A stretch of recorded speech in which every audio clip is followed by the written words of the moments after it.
Hello friends, मैं श्रीकांत पारासर आप सभी का स्वागत करता हूं रोहित क्लासेस चैनल पर। पिछली क्लासेस में अपन ने नॉन मेटल्स क्या होते हैं, उसकी डेफिनेशन और उसकी फिजिकल प्रॉपर्टीज और उसकी केमिकल प्रॉपर्टीज सारी चीजें पढ़ ली थी। इसके अलावा एक अपन ने नॉन मेटल्स पढ़ा था हाइड्रोजन। ठीक है, उसके बारे में अपन ने पूरी डिटेल पढ़ ली थी कि हाइड्रोजन होता क्या है। ठीक है, और हाइड्रोजन के बारे में क्या क्या फैक्ट्स हैं जो पेपर के पॉइंट ऑफ व्यू से इम्पोर्टेंट है और पेपर्स में पूछे जाते हैं। यहाँ तक क्लियर हो गया था। उसके साथ अपन ने देखा था वाटर क्या होता है। वाटर के जो रेशो रहते हैं वो दोनों डिस्कस किए थे। वो पेपर्स में बहुत ज्यादा पूछे जाते हैं क्योंकि कंफ्यूजन होता है नॉर्मली और उसके भार के अकॉर्डिंग। इतना क्लियर हुआ था। अपन ने देखा था वाटर और वाटर की हार्डनेस देखी थी और उसके हार्डनेस को हटाने के तरीके पिछली क्लास में सारी डिस्कस कर लिए थे अपन ने। अब आगे और नॉन मेटल्स देखते हैं जो बहुत ज्यादा इंपॉर्टेंट है पेपर के पॉइंट ऑफ व्यू से। आज देखेंगे पहला नॉन मेटल्स कार्बन। आज पहला किसके बारे में डिस्कस करेंगे? कार्बन के बारे में।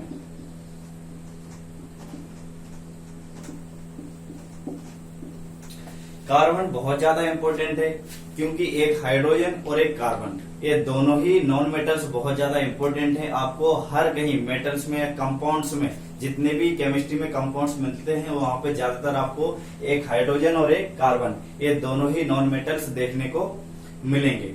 इतना क्लियर हुआ। अब बात करते हैं कार्बन की।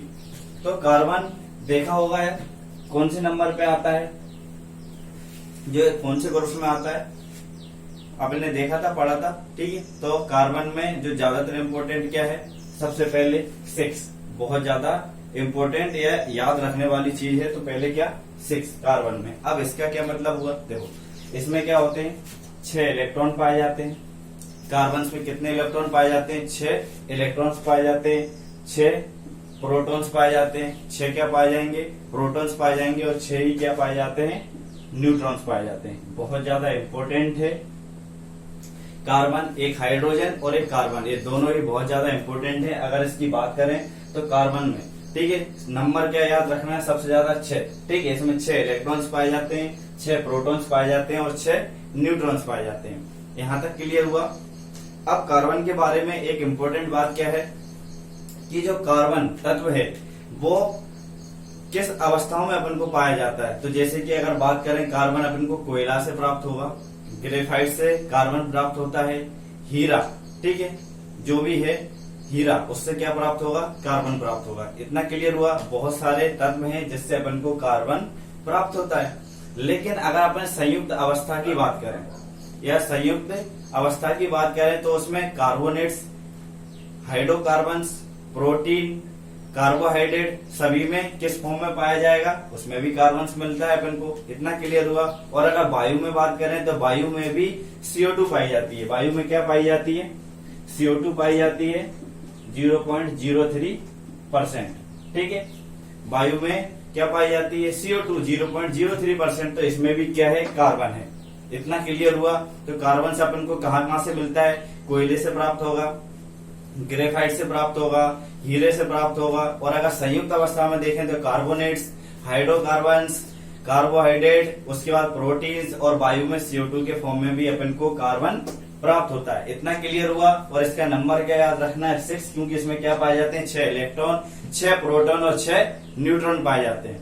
यहां तक क्लियर हुआ कार्बन के बारे में। अब एक इम्पोर्टेंट बात, सबसे पहले क्लास स्टार्ट होने पर ही बताया मैंने कि हाइड्रोजन और कार्बन दो ही इम्पोर्टेंट, बहुत ज्यादा इम्पोर्टेंट नॉन मेटल्स हैं जो आपको हर कहीं देखने को मिलेंगे। इसीलिए हाइड्रोजन और कार्बन, हाइड्रोजन और कार्बन दोनों मिलकर क्या बनाते हैं? हाइड्रोकार्बन्स बनाते हैं। क्या बनाते हैं? हाइड्रोकार्बन्स बनाते हैं। इतना क्लियर हुआ। हाइड्रोजन और कार्बन दोनों मिलकर क्या बनाएंगे? हाइड्रोकार्बन्स बनाएंगे।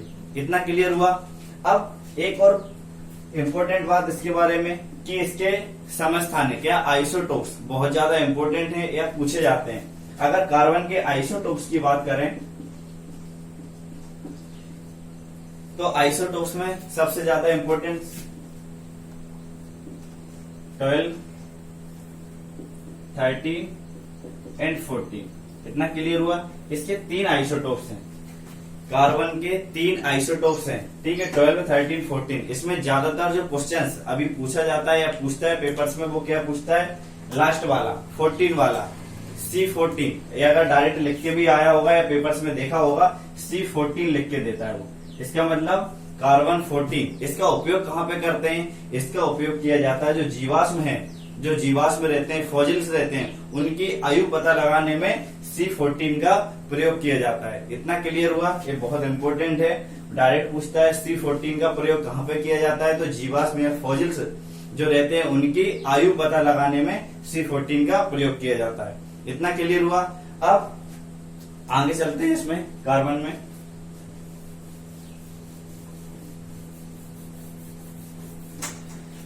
अब बात करते हैं कार्बन के अपरूप की। कार्बन के अपरूप की।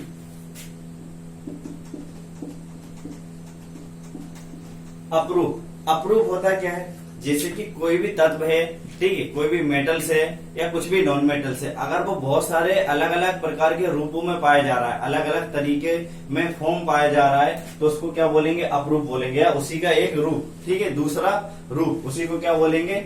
अपरूप बोला जाता है। वैसे ही कार्बन का अपरूप क्या कहलाता है? ग्रेफीन। ये क्वेश्चन बहुत बार पूछा गया है। अभी तक के जितने पेपर्स हुए आप उन्हें डाउनलोड करना, व्यापम की साइट्स में मिल जाएंगे, रेलवे की साइट्स में मिल जाएंगे। उन्हें डाउनलोड करने के बाद आप क्वेश्चंस लगाना, तो जितना अपन सिलेबस कंप्लीट कर रहे हैं आपको मोस्टली क्वेश्चंस इसी में से पूरे कवर्ड मिलेंगे, ठीक है। ये वाला क्वेश्चन बहुत बार पूछा गया है कि कार्बन का अपरूप क्या होता है, तो क्या होता है? ग्रेफीन होता है। क्या होता है? ग्रेफीन। किसका अपरूप है? कार्बन का अपरूप है। और अपरूप मीन्स क्या होता है? उसी के बहुत सारे रूप। इतना क्लियर हुआ? तो इसमें लिखना, सबसे पहले ग्रेफीन हेडिंग डालना और उसमें लिखना कि कार्बन का खोजा गया नया अपरूप क्या है? ग्रेफीन है। इतना क्लियर हुआ? अब इसके बारे में पूछा जाता है कि ग्रेफीन की खोज किसने की? ग्रेफीन की खोज किसने की? तो इसका लिखना हेंस पीटर बोहम। ग्रेफीन की खोज किसने की है? हेंस पीटर बोहम ने की है। ग्रेफीन की खोज किसने की है? हेंस पीटर बोहम ने की है। और कब की है? 1962 में। 1962 में किसकी खोज हुई है? कार्बन का अपरूप है ग्रेफीन, और उसकी खोज किसने की है? हेंस पीटर बोहम ने 1962 में। इतना क्लियर हुआ? और अपरूप का मीनिंग भी समझ में आ गया कि अपरूप होता क्या है और कार्बन का अपरूप क्या है? ग्रेफीन है। इतना क्लियर हुआ? अब इसके बारे में एक और इम्पोर्टेंट चीज कि इसके उपयोग पूछे जाते हैं या प्रयोग कहाँ पे किया जाता है ग्रेफीन का, तो इसका प्रयोग कहाँ पे करेंगे? जो टच स्क्रीन है, मोबाइल्स की टच स्क्रीन है, उसमें ग्रेफीन का प्रयोग किया जाता है। इसके अलावा एलसीडी, एलईडी, ठीक है, उन सभी में क्या करते हैं? ग्रेफीन का यूज किया जाता है। तो इसके उपयोग बहुत इंपॉर्टेंट है, लिख लेना। टच स्क्रीन, एलसीडी और एलईडी सभी में किसका प्रयोग करते हैं? ग्रेफीन का प्रयोग किया जाता है। इतना क्लियर हुआ कार्बन का, ठीक है। कार्बन होगा और उसका अपरूप होगा। अब कुछ यौगिक, कार्बन के कुछ कंपाउंड्स जो बहुत ज्यादा इंपॉर्टेंट है पेपर के पॉइंट ऑफ व्यू से, उन्हें डिस्कस करेंगे। इतना क्लियर हुआ? इसे मिटा देते हैं। अब सबसे पहला कंपाउंड कार्बन का जो बहुत ज्यादा इंपॉर्टेंट है, तो सबसे पहला डिस्कस करते हैं CO, कार्बन मोनोऑक्साइड। CO को क्या बोला जाता है? कार्बन मोनोऑक्साइड बोला जाता है। CO carbon monoxide. ये क्या है? एक तरह की गैस है और इसमें क्या फॉर्म पाया जा रहा है? कार्बन। ये कार्बन का कंपाउंड है। इतना क्लियर हुआ? अब इससे बहुत ज्यादा इंपॉर्टेंट क्वेश्चंस बनते हैं और ये बहुत ज्यादा इंपॉर्टेंट है, ठीक। अब इसके बारे में डिस्कस करेंगे। सबसे पहले कार्बन मोनोऑक्साइड, ये क्या है? एक तरह की रंगहीन, गंधहीन और विषैली गैस है, ठीक है। इसके पॉइंट्स में लिखना है, ये क्या है? रंगहीन, गंधहीन और विषैली गैस है। यह रंगहीन, गंधहीन और विषैली गैस है। इतना क्लियर हुआ? उसके बाद इसके बारे में क्वेश्चंस पूछा जाता है कि अणुभार, कार्बन मोनोऑक्साइड का अणुभार कितना है? 28 है। अणुभार कितना है? कार्बन मोनोऑक्साइड का अणुभार कितना है? 28 है। यह रंगहीन, गंधहीन और विषैली गैस है। इतना क्लियर हुआ? उसके बाद इसका एक और पॉइंट है जो बहुत ज्यादा इंपॉर्टेंट है। कार्बन मोनोऑक्साइड जो है वो हवा के बराबर भारी है। हवा के बराबर भारी है।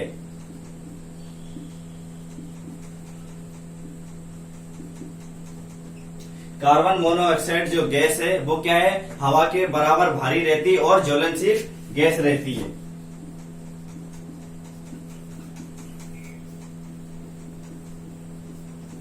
और क्या रहती है, ज्वलनशील गैस रहती है। इतना क्लियर हुआ कार्बन मोनोऑक्साइड के बारे में। यह रंगहीन, गंधहीन और विषैली गैस है। इसका अणुभार कितना है, 28 है और हवा के बराबर भारी है और ज्वलनशील गैस है। इतना क्लियर हुआ। अब एक और इम्पोर्टेंट बात, बहुत ज्यादा इम्पोर्टेंट, इसे नोट डाल के लिखना। कार्बन मोनोऑक्साइड जो गैस है वो क्या करती है, मानव के शरीर में जो ब्लड है, ब्लड में क्या करती है, वो आसानी से घुल जाती है। ठीक है, कार्बन मोनोऑक्साइड गैस जो व्यक्ति है, ठीक है, ह्यूमन है, उसके शरीर में ब्लड में आसानी से घुल जाती है और घुलने के बाद वो क्या करती है, एक लाल रंग का, ठीक है, एक कंपाउंड या फॉर्म बनाती है। क्या, लाल रंग का। और वो क्या करता है, जब वो लाल रंग का बनाता है तो जो तुम्हारा ब्लड फ्लो हो रहा था उसे रोक देती है वो। इतना क्लियर हुआ।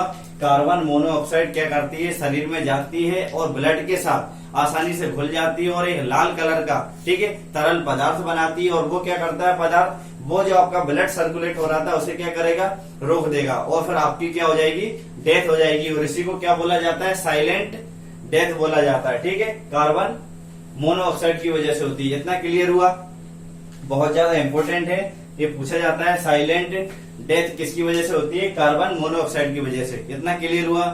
ठीक है, अब इसमें आगे चलते हैं।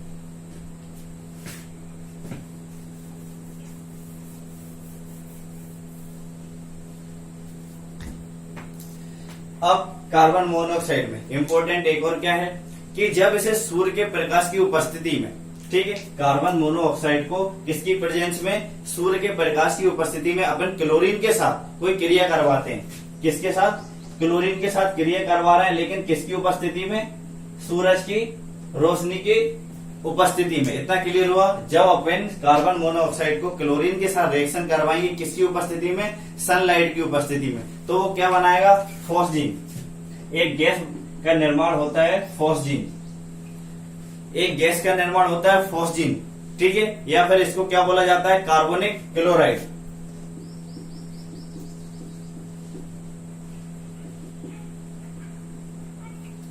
फॉस्जीन गैस का निर्माण होता है या फिर क्या बोला जाता है, कार्बोनिक क्लोराइड बोला जाता है, जो कि एक जहरीली गैस है। इतना क्लियर हुआ।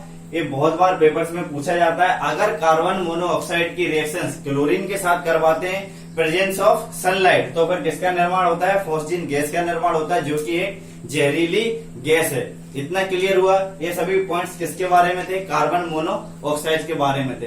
अब इसके कुछ उपयोग बहुत ज्यादा इंपॉर्टेंट यूजेस पूछे जाते हैं कि कार्बन मोनोऑक्साइड का उपयोग कहाँ पे होता है, तो इसके उपयोग लिख लेना आप। सबसे पहले फॉस्जीन गैस के निर्माण में इसका प्रयोग किया जाता है। क्लियर हुआ। उसके बाद मिथाइल एल्कोहल और सोडियम फॉर्मेट बनाने में भी कार्बन मोनोऑक्साइड का प्रयोग किया जाता है। इतना क्लियर हुआ। उसके बाद लिखना शुद्ध निकल धातु बनाने में भी कार्बन मोनोऑक्साइड का प्रयोग किया जाता है। इसके अलावा एक और पॉइंट पूछा जाता है, प्रोड्यूसर गैस और वाटर गैस बनाने में भी किसका प्रयोग करते हैं, कार्बन मोनोऑक्साइड का उपयोग किया जाता है। यहाँ तक क्लियर हुआ। अपन ने कार्बन मोनोऑक्साइड पढ़ा, ठीक है, उसके बारे में कुछ डिटेल्स पढ़ी और उसके यूजेस पढ़े। अब नेक्स्ट कंपाउंड देखते हैं। कार्बन का पहला कंपाउंड हुआ कार्बन मोनोऑक्साइड। सेकेंड कंपाउंड है CO2 कार्बन डाइऑक्साइड, वो लिखते हैं।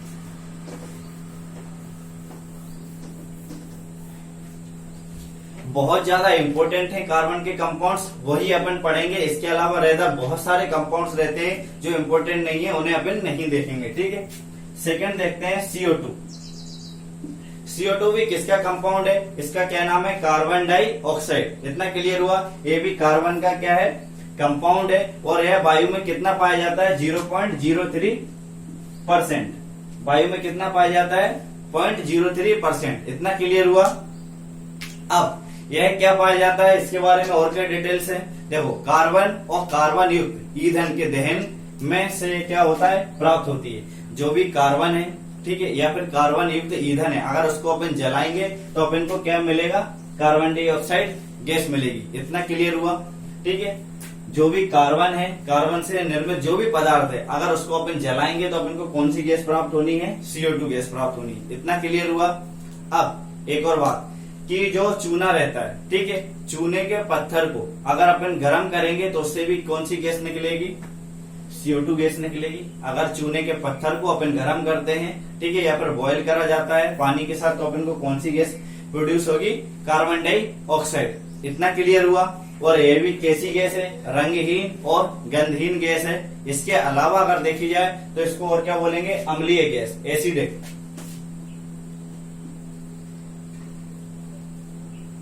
कैसी गैस है? एसिडिक गैस है। रंगहीन गंधहीन तो है ही, साथ में कैसी है? एसिडिक या अम्लीय गैस है। यहां तक क्लियर हुआ। अब इसके बाद इसके बारे में और बात करते हैं। जो पौधे रहते हैं और जंतु, ठीक है, पौधे और जंतु दोनों के श्वसन की प्रक्रिया में यह कौन सी गैस उत्पन्न होती है? CO2 gas. पौधे या जंतु जो भी हैं वो उनके श्वसन अगर वो करते हैं तो लास्ट में कौन सी गैस प्रोड्यूस होती है? CO2। ठीक है, उससे क्या निकलेगी? CO2 गैस निकलेगी। यहाँ तक क्लियर हुआ। कितने पॉइंट्स हो गए? रंगहीन गंधहीन है, ठीक है, कितने परसेंटेज में पाई जाती है वायु में? इतना। एसिडिक गैस है, इतना क्लियर हुआ। रंगीन गंधहीन के बाद एसिडिक है, और चूने के पत्थर को गर्म करने पे क्या मिलेगी? CO2 गैस मिलेगी। और जो भी कार्बन है या कार्बन से निर्मित जो पदार्थ है उन्हें अपन जलाएंगे तो भी कौन सी गैस प्रोड्यूस होनी है? CO2। इतना क्लियर हुआ। अब इसके बारे में एक और बात, यह विषैली गैस नहीं है, इम्पोर्टेंट, ठीक है। रंगहीन गंधहीन थी, एसिडिक है, लेकिन यह विषैली गैस नहीं है, इम्पोर्टेंट है। यह विषैली गैस नहीं है, जबकि कार्बन मोनोऑक्साइड क्या थी? विषैली गैस थी। इतना क्लियर हुआ। अब एक और चीज, कार्बन डाइऑक्साइड के बारे में बहुत ज्यादा इम्पोर्टेंट है, पेपर्स में पूछा जाता है। जो अपना टेम्परेचर है, भूमंडलीय तापमान है, उसको बढ़ाने में सबसे ज्यादा इम्पोर्टेंट कौन सी गैस होती है? Carbon dioxide. ठीक है,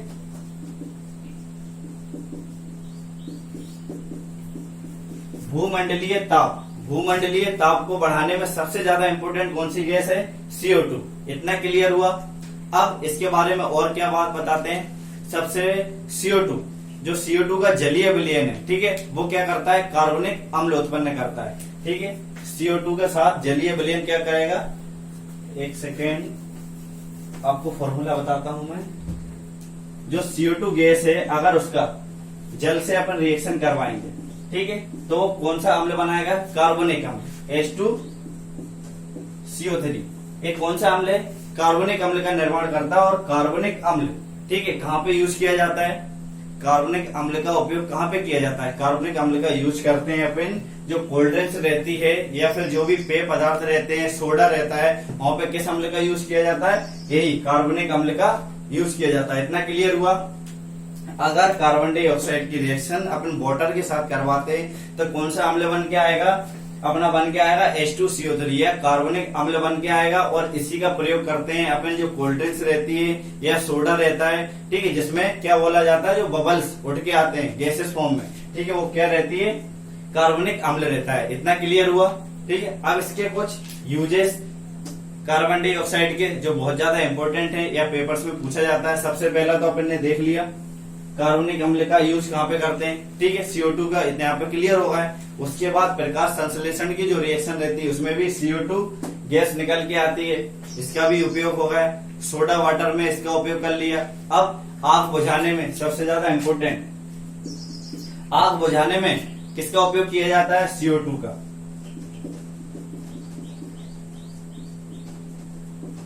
आग बुझाने में CO2 का उपयोग किया जाता है। इसके बाद CO2 का और कहां पे प्रयोग करते हैं? CO2 का प्रयोग अधिक दाब पर, ठीक है, अधिक दाब पर, मतलब हाई प्रेशर रहता है। कहां पर? जब ये कार्बनिक अम्ल और सोडा जहां पे अपन प्रयोग करते हैं वहां पे हाई प्रेशर के साथ, ठीक है, इसका उपयोग किया जाता है, जिससे बबल्स फॉर्म होते हैं। इसके बाद शुष्क बर्फ, ठोस CO2, शुष्क बर्फ या ठोस CO2 का के प्रयोग में भी इसका प्रयोग करते हैं। किसका? CO2 का। इतना क्लियर हुआ। और उसका उपयोग कहां पे होगा?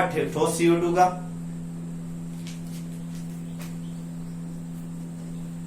ठोस CO2 का प्रयोग भी कहां पे करा जाता है? आइसक्रीम बनाने में। ठोस CO2 का प्रयोग कहां पे करते हैं? आइसक्रीम बनाने में। इतना क्लियर हुआ। CO2 का प्रयोग आग बुझाने में और उसके कंपाउंड से निर्मित कार्बनिक अम्ल का सोडा या पेय पदार्थ में। ये सभी क्लियर होगा। ये सभी क्या थे? यूजेस थे किसके? CO2 के। और कार्बन मोनोऑक्साइड के भी यूजेस अपन ने पढ़ लिए थे। यहां तक क्लियर हुआ।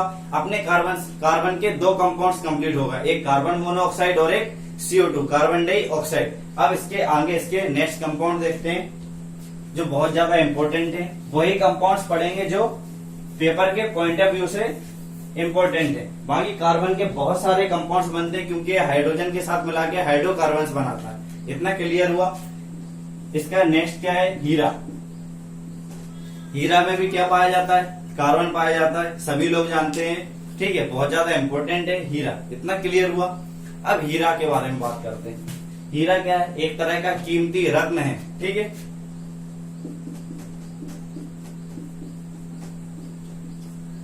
एक तरह का क्या है, कीमती रत्न है, और उसमें भी क्या पाया जाता है, कार्बन पाया जाता है। इतना क्लियर हुआ। अब प्रकृति में किम्बरलाइट पत्थर के रूप में पाया जाता है क्या, हीरा। प्रकृति में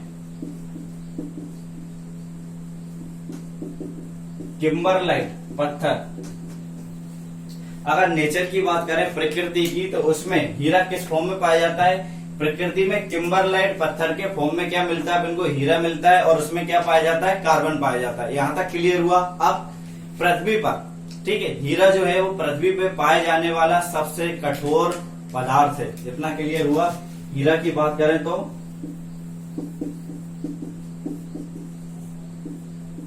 हीरा सबसे कठोर पदार्थ है। कहां पे, प्रकृति में पाया जाने वाला सबसे कठोर पदार्थ क्या है, हीरा है। इतना क्लियर हुआ। अब हीरा के, ठीक है, हीरा में प्रत्येक जो कार्बन परमाणु है, ठीक है, हीरा में प्रत्येक जो कार्बन परमाणु है वो कम से कम 4 परमाणुओं से क्या होता है, मिला रहता है। इसलिए इसकी रचना या संरचना कैसी रहती है, चतुष्फल की है।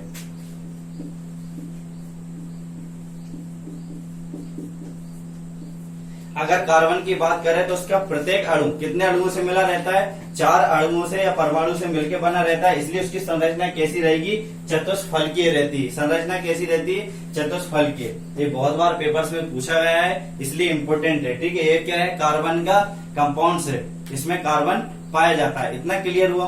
अब कुछ इसकी प्रॉपर्टीज की बात करते हैं, हीरा की प्रॉपर्टीज के बारे में। तो शुद्ध हीरा जो रहता है, शुद्ध हीरा जो रहता है वो पारदर्शक और रंगहीन दोनों होता है। इतना क्लियर हुआ। अगर शुद्ध हीरा की बात करें तो वो क्या होगा, पारदर्शक होगा और रंगहीन रहेगा, उसमें रंग नहीं रहता है। जो अपन देखते हैं कि ब्लू कलर का डायमंड है या फिर ब्लैक है, ऐसा कलर्स नहीं पाया जाता शुद्ध हीरे में। इतना क्लियर हुआ। सबसे ज्यादा इंपोर्टेंट उसका घनत्व पूछा जाता है, डेंसिटी। हीरा की डेंसिटी कितनी होती है, 3.67।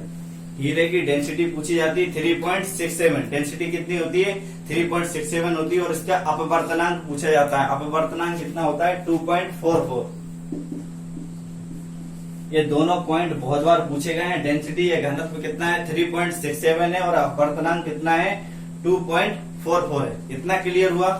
अब हीरा के बारे में एक और गुण क्या है, यह विद्युत का सुचालक होता है। अगर आप हीरा में इलेक्ट्रिसिटी फ्लो करवाओगे तो उसमें इजीली फ्लो हो जाएगी, इसलिए विद्युत का क्या होता है, सुचालक होता है क्या, हीरा। इतना क्लियर हुआ। अब इसका उपयोग कहाँ पे किया जाता है, हीरे के, तो हीरा का उपयोग करा जाता है जो कठोर उपकरण रहते हैं। इतना क्लियर हुआ। जो कठोर उपकरण है उनकी धार तेज करने में, ठीक है, नुकीले बनाने में, उसका किसका उपयोग करते हैं, हीरे का प्रयोग किया जाता है। इतना क्लियर हुआ। और इसके अलावा जो रत्न रहते हैं, अभी अपन ने देखा कि कीमती रत्न है, ठीक है, तो जो रत्न रहेंगे उनको काटने में, ठीक है, जो रत्न है उनको काटने में, ठीक है, या कांच के बर्तन जो बनाने में रॉक ड्रिल जो मशीन रहती है, ठीक है, कटर, ठीक है, उसमें भी किसका प्रयोग किया जाता है, हीरे का प्रयोग किया जाता है, क्योंकि यह कठोर होता है। इतना क्लियर हुआ हीरा के बारे में। इसके अपन ने गुण देखे, यूजेस देखे, प्रॉपर्टीज देख ली हीरे की। क्लियर। अब बात करते हैं नेक्स्ट कंपाउंड कार्बन का, वो क्या है, ग्रेफाइट, ठीक है।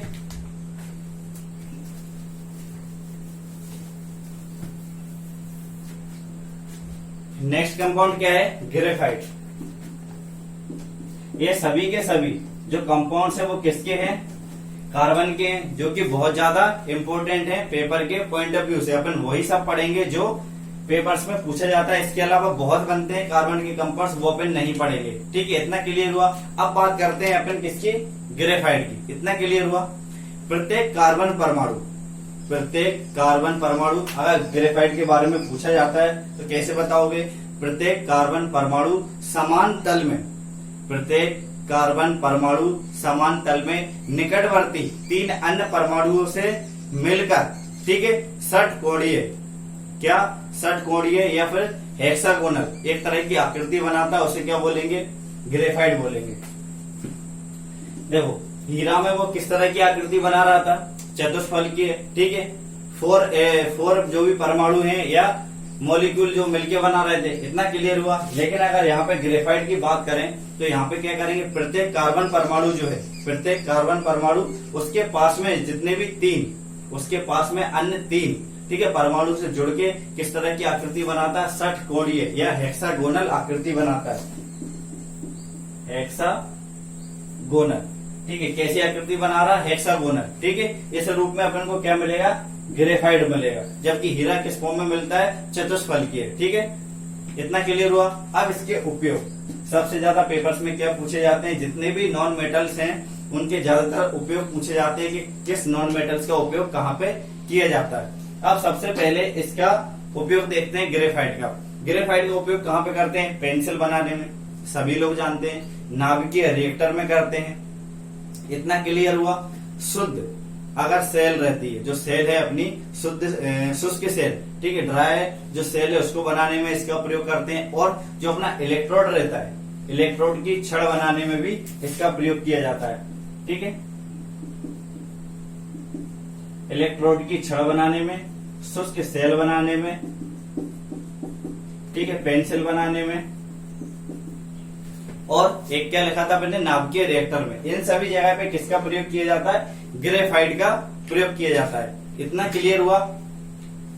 ये सभी अपन क्या पढ़ रहे हैं, कार्बन के कंपाउंड पढ़ रहे हैं, जो बहुत ज्यादा इंपॉर्टेंट है वो पढ़ रहे हैं, ठीक है, ठीक है। अब और इसके आगे चल के देखते हैं।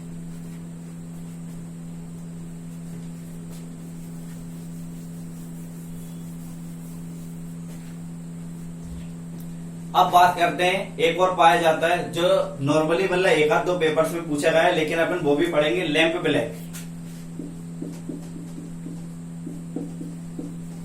लैंप ब्लैक, लैंप ब्लैक भी किसका है, ये भी कंपाउंड है, किसका, कार्बन का है। इतना क्लियर हुआ। यह कार्बन का क्या है, सबसे शुद्धतम तत्व पाया जाता है। कार्बन ब्लैक, लैंप ब्लैक को क्या बोलते हैं, यह कार्बन का शुद्धतम तत्व है।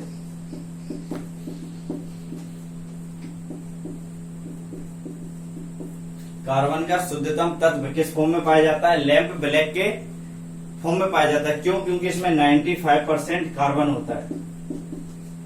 बस यही पेपर में पूछा गया था, इसलिए अपन इसके बारे में पढ़ रहे हैं कि लैंप ब्लैक में कितने परसेंट कार्बन पाया जाता है, 95% कार्बन पाया जाता है। इतना क्लियर हुआ।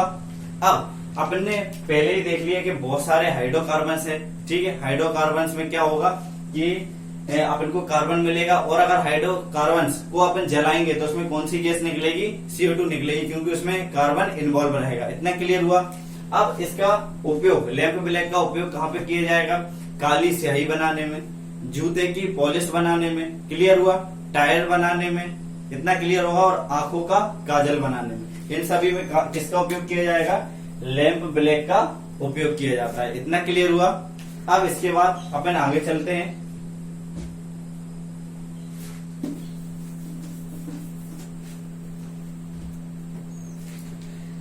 अपन ने कितने कंपाउंड्स पढ़ लिए कार्बन के, कार्बन मोनोऑक्साइड पढ़ लिया, ठीक है, CO2 पढ़ लिया, ग्रेफीन के बारे में समझ लिया, हीरा पढ़ लिया और ग्रेफाइट पढ़ लिया। इसके अलावा लैंप ब्लैक पढ़ लिया। अब पढ़ेंगे अपन कोयला, ठीक है। अब क्या पढ़ने जा रहे हैं अपन, कोयला पढ़ रहे हैं। कोयला बहुत ज्यादा इंपॉर्टेंट है, क्योंकि ये भी कार्बन से भरपूर रहता है, ठीक है। इसमें भी कार्बन पाया जाता है। कोयला क्या बोला जाता है, कोल बोलते हैं। ये बहुत ज्यादा इंपॉर्टेंट है। जिस तरह से कार्बन मोनोऑक्साइड और CO2 इंपॉर्टेंट था, उसी तरह कोयला बहुत ज्यादा इंपॉर्टेंट है। इतना क्लियर हुआ। अब इसके बारे में फैक्ट वाली चीजें बहुत अच्छे से याद होनी चाहिए, या बहुत बार पूछी गई हैं, ठीक है। और इसके अपन प्रकार भी पढ़ेंगे, यह 4 तरह का होता है, क्लियर। अब इसके बारे में बात करते हैं, कोयला के बारे में। इतना क्लियर हुआ। विश्व का 90% अगर कोयले की बात करें तो उत्तरी गोलार्ध में पाया जाता है। अगर वर्ल्ड में अपन कोयला की बात करते हैं तो 90%, ठीक है, कहां पे पाया जाता है, उत्तरी गोलार्ध में पाया जाता है।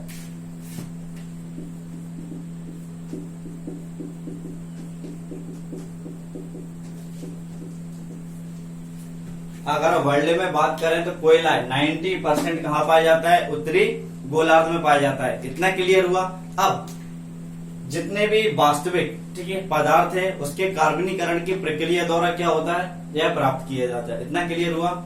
जो भी वनस्पतिक पदार्थ है ठीक है, जो वनस्पति में नेचुरल रूप से पाए जाते हैं, अगर उनकी कार्बनीकरण की प्रक्रिया करते हैं या जिसमें कार्बन इन्वॉल्व रहेगा तो उससे अपन को क्या मिलेगा, कोयला प्राप्त होता है। इतना क्लियर हुआ। इसके बारे में सबसे ज्यादा एक और इम्पोर्टेंट जो कंफ्यूजिंग रहता है और बार बार पूछा जाता है, कोयला जो है वो अनवीनीकरण स्रोत है।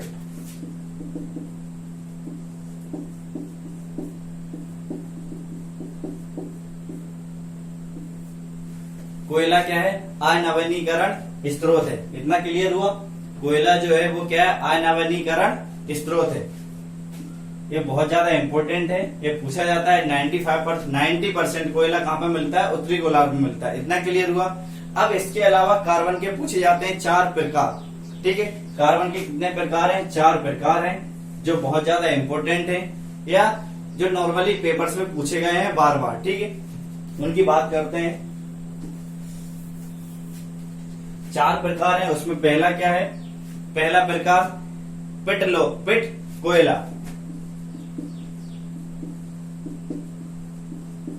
सबसे पहला प्रकार क्या है, पिट कोयला। ये निम्न श्रेणी का कोयला रहता है। सबसे पहला टाइप देखना है, पिट कोयला सबसे निम्न श्रेणी का कोयला रहता है और इसमें कार्बन कितना पाया जाता है, 50 से 60%। 50 से 60% कोयला पाया जाता है। ठीक, कार्बन पाया जाता है किसमें, पिट कोयला में। इतना क्लियर हुआ। अब दूसरे नंबर की बात करते हैं। दूसरे नंबर का क्या होता है, लिग्नाइट या भूरा कोयला। इनके नाम बिल्कुल याद होने चाहिए, लिग्नाइट या भूरा कोयला। क्लियर। पहला पिट कोयला हुआ, इसमें 50 से 60% कार्बन पाया जाता है। सेकंड की बात कर रहे हैं, लिग्नाइट या भूरा कोयला। इसमें कितना पाया जाएगा, इसमें 60 से 70% कार्बन पाया जाता है। ठीक है, लिग्नाइट या भूरा कोयला में कितना पाया जाता है, 60 से लेके 70% कोयला पाया जाता है। क्लियर हुआ। इसके बाद तीसरा मोस्ट इंपोर्टेंट है, इसको क्या बोला जाता है, बिटुमिनस कोयला।